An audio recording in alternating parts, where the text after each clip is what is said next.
Assalamualaikum. Bubur masjid kata, kadang-kadang kan ada nasi lebih, tapi sikit sangat nak goreng, kita buat bubur.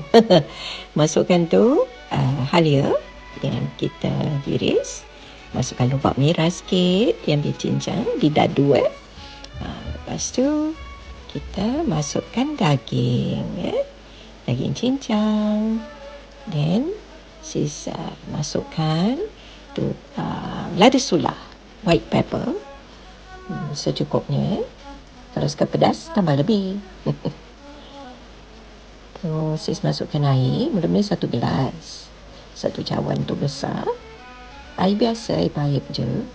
Lepas tu masukkan daun sup. Dan tu chicken cube, atau boleh taruhlah cube apa you nak. Ikan bilis pun boleh. Perasakan dengan garam secukupnya. Sis masukkan air lagi. Total sis masukkan dalam 3 cawan besar tu. Ni rempah sup. Kalau nak rempah kurma pun boleh. Masukkan. Lepas tu kita gaulkan dia. Gaul sekata. Hancur-hancurkanlah sikit tu. Nasi tu hancur-hancurkan sikit. Lerai-leraikan dia. Gaul sekata. Lepas tu dekat rice cooker sis ada option soup or congee. Congee tu macam bubur lah. Lepas tu press start. Kalau tak ada, masak atas api. Api pelan lah.